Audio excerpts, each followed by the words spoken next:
Buenas, buenas. ¿Qué tal? Baecha Papaico. ¿Cómo andan esos chamigos fuera? Bueno, acá estamos. Yo soy Lucas y vamos a hacer el segundo podcast de Guaraní Deco. En esta ocasión, ustedes saben que estamos en un contexto de pandemia y bueno, en vista de esto vamos a hacer un trabajo. Vamos a hablar acerca de epidemias, pestes y otras hierbas en América en la época colonial. Bueno, antes de todo esto quiero contarles que bueno, este podcast tiene que ver con la página Guaraní Deco, la página de Facebook. Y si ustedes quieren seguir estas transmisiones, pueden buscarnos en Guaraní Deco, tanto en Spotify, en YouTube, en Instagram y en Facebook. Y los que nos estén escuchando desde Instagram pueden migrar a estas otras plataformas y nosotros vamos a dejar los links pertinentes en la publicación. Muy bien. Habíamos dicho que íbamos a hablar acerca de las enfermedades y las pestes y las epidemias que se vivieron en la época colonial. Bueno, vamos a ir al primer momento cuando llegan los españoles a lo que después va a ser llamado América. Ustedes si han escuchado acerca de cuáles fueron las razones por las que los españoles pudieron imponerse a tan grandes imperios, en el caso mexica y en el caso inca, habrán visto muchas variables o muchas razones o muchas explicaciones acerca de la misma, pero posiblemente no se haya hecho mención o no se haya puesto énfasis en una de las tantas variables que fue en algunos casos hasta decisiva, que fue el elemento enfermedad o patológico. Muy bien, vamos a hablar acerca del primer momento. Cuando Colón llega a la zona de las Antillas, y llega, como ustedes saben, en 1492, se queda unos meses y después vuelve al año siguiente, o sea, en 1493, con una flota de 17 barcos y 1500 personas, en su mayoría hombres, y ya trae junto a estas personas aquellos implementos necesarios para poder establecer una ciudad, un fuerte, digamos, un primer asentamiento. Y entre esas cosas que trae en los barcos, traen animales. Trae caballos, trae ovejas, trae cerdos, aves. Y bien, hasta no hace mucho ustedes saben que se decía que una de las enfermedades que más ha afectado a América en la época colonial ha sido la viruela. Y esto es así. Pero en este primer encuentro, que tiene que ver más bien con el segundo viaje de Colón, en el 1493, viene una enfermedad que no era conocida acá en América, y cuando se produce el desembarco de estas personas, muchas ya venían transitando, digamos, o en curso de esta enfermedad. ¿Cuál era esta enfermedad? La gripe o influenza, como la conocemos hoy. Pero no es la gripe común que nosotros estamos acostumbrados a tener en las épocas invernales, sino es la gripe porcina o la gripe A, como hasta hace poco habíamos visto una pandemia también que por suerte no resultó tan peligrosa. Bueno, la gripe porcina, como su nombre lo dice, es una enfermedad de los cerdos y que se transmite a los hombres. Los tripulantes de este viaje de Colón empezaron a cursar esta enfermedad y aproximadamente un tercio de ellos murieron.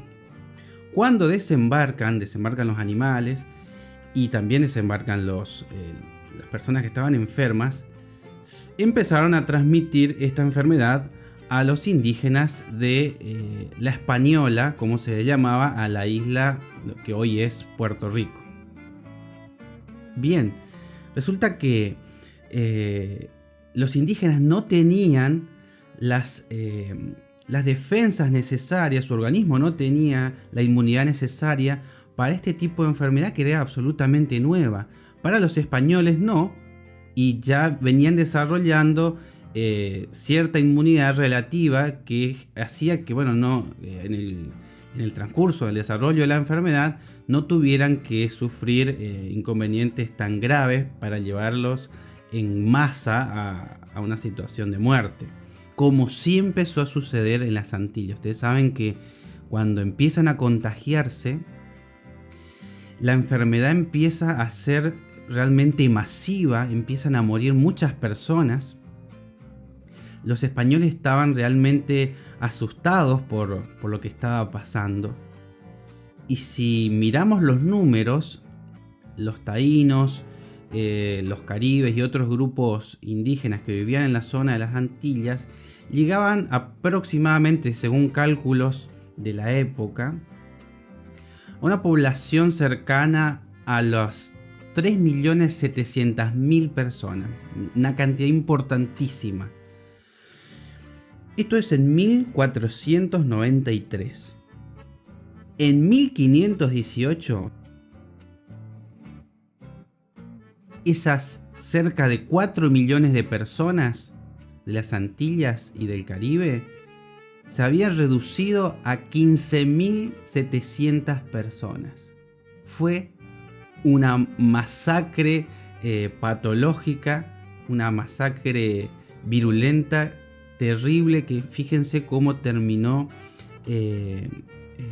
destruyendo a la población de las Antillas. Resulta que encima, para agravar la situación, cada vez que morían las personas, iban a otras islas y traían más indígenas para trabajar, para ellos, por supuesto, para los españoles. Se enfermaban y morían también. Entonces fue necesario, llegó un momento que para ellos fue necesario traer esclavos de África. Y cuando vinieron los esclavos de África en uno de los barcos, en ese año 1518, venía la viruela. Así que cuando desembarcan y se transmite la viruela a los pocos indígenas que quedaban, que eran cerca de 16.000, se contagian y mueren todos. Es así que se extingue en menos de 50 años toda la población del Caribe, debido a una enfermedad que para nosotros puede llegar a ser algo transitable, de lo más común, pero para ellos fue un encuentro realmente terrorífico. Y hoy solamente quedan apenas ciertos registros de lo que fue aquella población nativa del Caribe. Y pensemos también cómo esto pudo haber sido asimilado por parte de los indígenas. Ustedes piensen, llegan nuevas personas con formas fenotípicas distintas, con barba, de color blanco, la piel digo, ¿no? Con armaduras, con instrumentos bélicos que eran poderosos, y que vienen a predicar también acerca de un Dios único y cuya pretensión, digamos, es precisamente la de ser único, o sea, la de no convivir con otros dioses.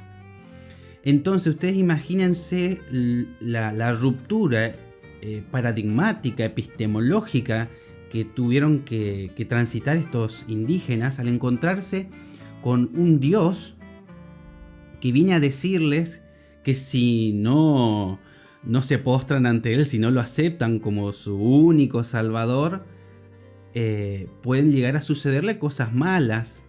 Ustedes saben que, bueno, durante mucho tiempo, y creo que hasta ahora, los cristianos han utilizado formas también terroríficas para evangelizar, además de la amenaza del infierno.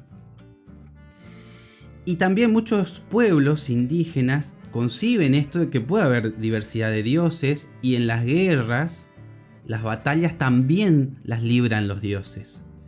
Entonces pensemos acá que cuando llegan estas personas con un armamento importante y un Dios que pretende que se lo adore solamente a Él, el poder que viene a imponer este Dios, la manera que puede ser entendida por los indígenas, es realmente avasalladora. Si no se cree en Él, directamente te morís por estas plagas, estas enfermedades, esta muerte que empieza a transitar sin ningún inconveniente, sin ninguna barrera. Cuando esta enfermedad se transmite a todos mueren. Imagínense lo terrorífico y lo espantoso para las mentes de aquella población. Era realmente inconcebible. Imagínense que murieron cerca de 4 millones de personas en menos de 50 años. Bien, cuando llega la viruela, después, 1518, ustedes saben que Cortés se había ido a explorar otras tierras y había desobedecido las órdenes de las autoridades de ahí de la Española. Y se acerca a lo que es el territorio de México y empieza a entablar vinculaciones con algunos indígenas y se entera que hay un gran imperio que posiblemente pueda tener riquezas y majestuosas posesiones de oro y de especias que ellos venían buscando. Entonces, bueno, se interna con un grupo de personas, no mayor a 400 personas, y se alía con grupos indígenas de la zona de la costa. Y es enviado, ustedes saben, un militar, es enviado a una persona a detenerlo y a apresarlo por haber desobedecido. Estamos hablando de Cortés, ¿no? Hernán Cortés. Y en esta misión va una persona con viruela. Precisamente un esclavo, un siervo negro, de una persona que era conocida como Pánfilo Narváez. Resulta que en este encuentro, al final Cortés termina imponiéndose a esta misión y empiezan a contagiarse los indígenas que estaban acompañando a Cortés, los tlaxcaltecas. Bueno, y a partir de los tlaxcaltecas también después se contagia una persona, un mexica.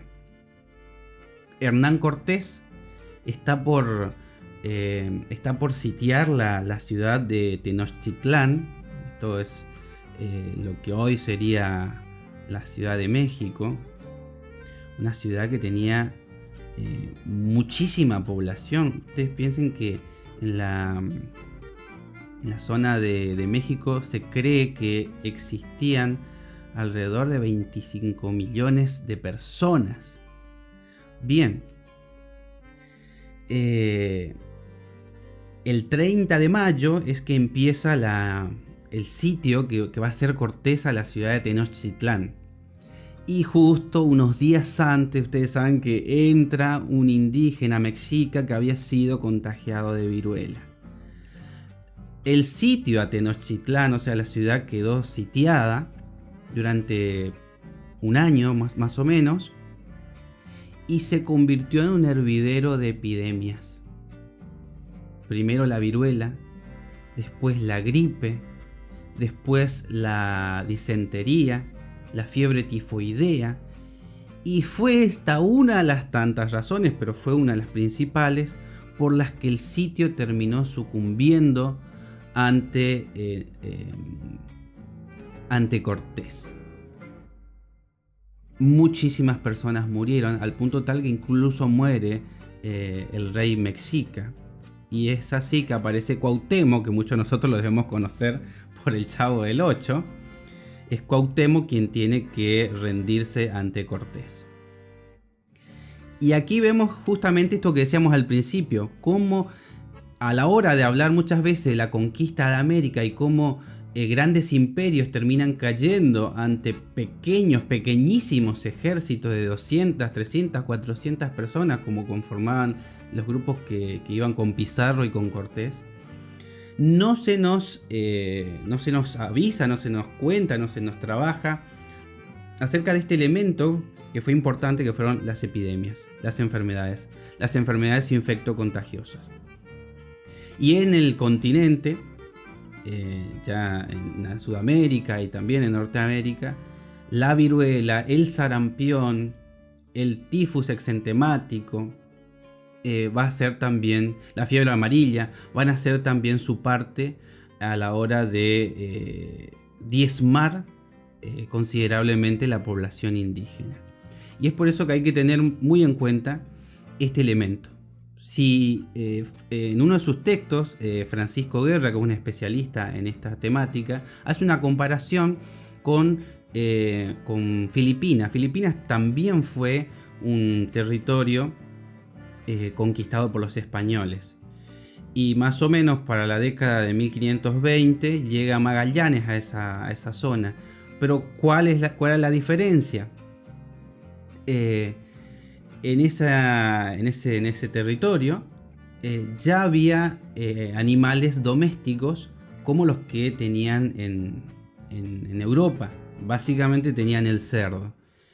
Y ustedes piensen que por los números que nos muestra Francisco Guerra, la población de Filipinas pasa de 500.000 personas más o menos en la década de 1520 alrededor de 7 millones cuando acaba la colonización española, ya cerca de a finales del siglo XIX.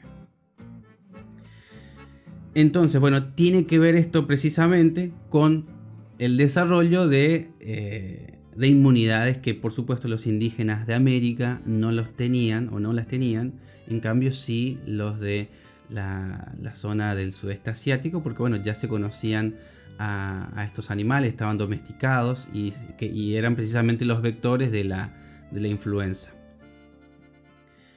Bien, en la zona de Brasil también llegan estas enfermedades, pero lo que nos dice Francisco Guerra es precisamente que el efecto que han tenido en los indígenas no fue tan catastrófico como lo que sucedió tanto en el sitio de Tenochtitlán como en las Antillas, porque ustedes piensen que tanto en la ciudad que estaban sitiados y en las Antillas eran pequeños espacios y no había posibilidad de escaparse.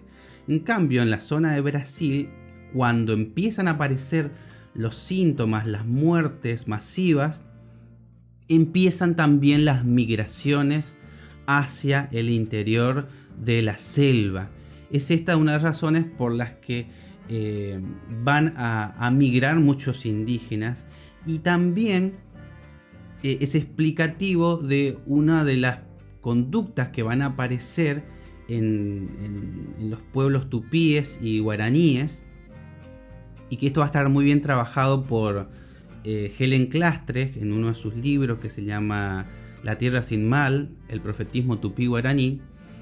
Es un libro muy lindo, muy bueno, pero hay abordajes posteriores que han puesto en cuestión algunos elementos que ella plantea allí, pero no importa, vamos a mencionarlo porque bueno, es pertinente para lo que vamos a decir ahora. Y ella menciona, en base a registros de otras personas que han estado en la época colonial, que empiezan a haber migraciones masivas de estos indígenas conducidos por grandes dirigentes espirituales a los cuales llamaban caraí, y que eran como especies de mesías o profetas que decían encarnar en sí mismos la figura divina.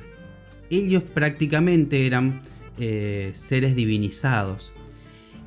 y aunaban tras de sí las voluntades de muchas comunidades que quizás en otro tiempo podrían haber estado enemistadas, pero venías a prometerles poder salvarlos tanto de la conquista y del servilismo que vivían bajo la dominación portuguesa, y también más al sur la dominación española, sino también escapar de esta tierra contaminada, de esta tierra imperfecta, viciada. Posiblemente entre esas razones tenga que ver la diseminación de estas enfermedades y la aparición de epidemias en zonas que antes no se conocían. Y precisamente también este efecto que hablábamos hoy respecto de cómo se puede concebir el impacto de la guerra de dioses. Bien, entonces empiezan estas grandes migraciones hacia el interior, migraciones que también resultan muchas veces fallidas, porque estos profetas, estos mesías, al prometerles la tierra sin mal, les dicen que tienen que abandonar todas sus prácticas actuales y vivir danzando y orando y dejando de plantar. Y empiezan también a sucumbir ante el cambio de costumbres alimenticias, la fatiga, el internarse en terrenos selváticos poco conocidos y con todos los peligros que esto tiene. Entonces vamos a ver cómo estos payés, estos caraí, estas figuras salvíficas vienen también a tratar de rescatar a sus pueblos de las pestes y de la tragedia humana que viene a traer los portugueses. Es así que ellos van a entender como el avance de estas enfermedades como un fenómeno espiritual. Y esto lo vamos a ver hoy incluso en los guaraníes. Y no hace mucho salió un video de una comunidad Bga y de otra comunidad Paintamuitera hablando sobre el coronavirus. Y van a hablar acerca de este virus no como una enfermedad propiamente dicha, sino como un elemento nocivo del espectro o de la dimensión espiritual. Que esto lo vamos a ver en la segunda parte de este podcast. Muy bien, como ustedes verán, esto que ahora pareciera que es catastrófico y apocalíptico, ya lo vivieron antes nuestros pueblos originarios. Ya lo vivieron los taínos, los caribes, y lo vivieron como una extinción. Murieron cerca de 4 millones de personas. En México pasamos de 25 millones aproximadamente a 6 millones. Y en Perú pasamos de cerca de 7 millones a 1 millón de personas. La variable epidemiológica, entre otras tantas razones, como el servilismo al que se vio sometido el pueblo indígena, y a las guerras a las que tuvo que soportar, fueron entre las razones que son explicativas de la masacre que tuvieron que vivir nuestros pueblos indígenas de América. Muy bien, ahora vamos a escuchar una canción que la pensamos para este momento y que tienen que ver un poco con algunos sentimientos, algunas prácticas, algunas conductas que algunos empezamos a ver y a repensar en base a esta pandemia del COVID-19 y cómo nos ha llevado a encerrarnos, a aislarnos, a hacer una cuarentena, y qué actitud tomamos ante el otro, ante la otra. Nos aislamos solamente y pensamos en nosotros y sálvese quien pueda, o también pensamos en el otro, en la otra. ¿En qué medida nosotros podemos solidarizarnos? ¿En qué medida podemos tener en cuenta que de esta no nos salvamos solos, de esta nos salvamos solamente si colaboramos entre todos. Y por eso elegimos esta canción, este chamamé, que se llama El Caraún. El Caraún es un ave de nuestras zonas acá en el litoral argentino, en Paraguay, en Bolivia, en Brasil, más conocido como ibis. Y el caraú es visto en el saber popular, en las creencias populares, como un ave de mal agüero, un ave que anuncia muerte, un ave que está lamentándose, y tiene que ver justamente con una leyenda que hay sobre él y que es la que se cuenta en esta canción. ¿Y por qué la traemos? Porque precisamente aparece una enfermedad en una mujer, en una madre, y le pide a su hijo que la ayude, que vaya a buscar remedios y a un médico para que la trate, y él solamente pensó en sí mismo, en su diversión. Y después, bueno, hay un desenlace trágico, y de alguna manera pensemos ¿qué estamos haciendo también hoy? ¿Qué hacen muchos que se olvidan que tienen que cuidarse a sí mismos y cuidarnos a todos? Y cuidar a nuestros adultos mayores, porque quizás no les importa contagiarse, o no sienten peligro, no sienten que haya problema, pero sí pueden contagiar a personas que están en edades de riesgo o en situación de riesgo. Entonces pensemos y reflexionemos con esta canción y con actitudes que nos hagan ver la vida de una manera más solidaria, más colectiva, más holística, en la que no solamente podamos dar cuenta de nuestras propias necesidades y deseos, sino también las necesidades, las aspiraciones y los deseos del colectivo. Amigos y camaradas que me quieran escuchar, voy a contar el suceso que le aconteció al Caraún.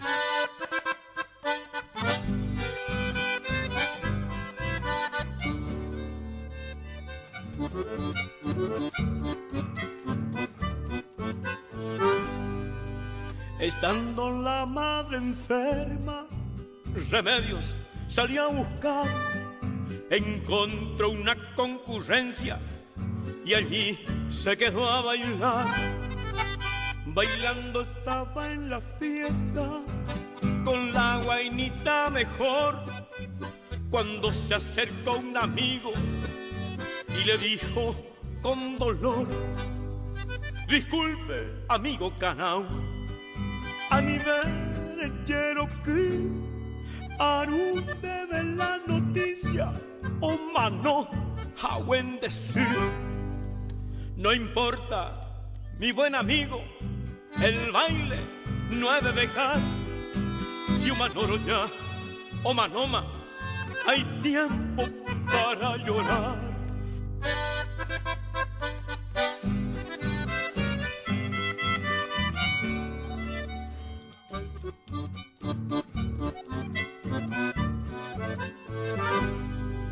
Cansado al fin de bailar y llegando ya la aurora, él le dijo a su guainita: mamoitepa, hoy me deroga. La dama le contestó: Cheroga, hoy mombrí, el josero cherename, ya en decir. Al oír estas palabras, el Caraún se despidió. Se fue llorando y diciendo: mi madre ya se murió. Toanacatu ajane, a vivir en los esteros, aunque catu amoine, para siempre luto entero. Por haber sido mal hijo, castigo le dio el Tupá. Le puso un plumaje negro y le condenó a llorar.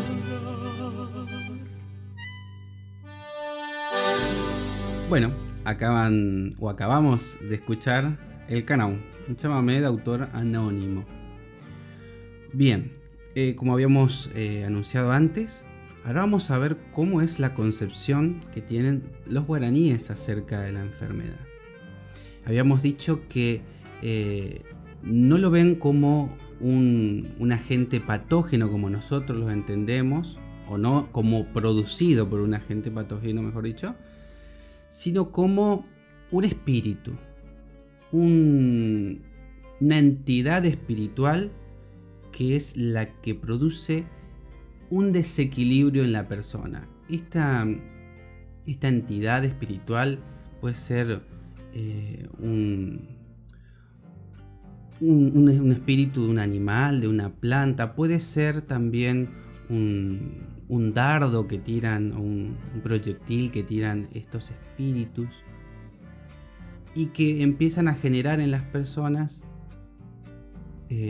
algún tipo de sintomatología. Pero prestemos atención a esto.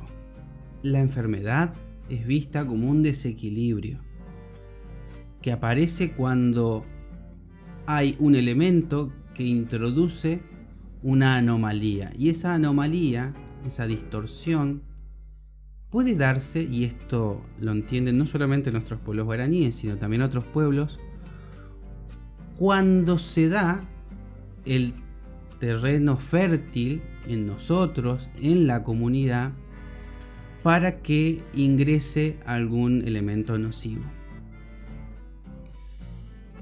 Y qué importante esto también en base a lo que dijimos cuando presentamos la canción del Caraún.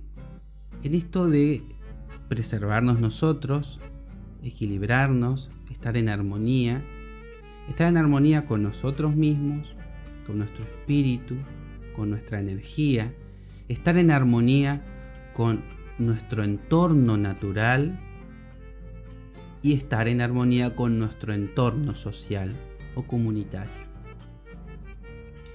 Y estas son las tres dimensiones o las tres variables que se interpenetran, que se conjugan para que los seres humanos estemos equilibrados, en armonía, y para que nuestro sistema, sea individual como social, pueda estar sano en el más holístico e integral concepto de la palabra.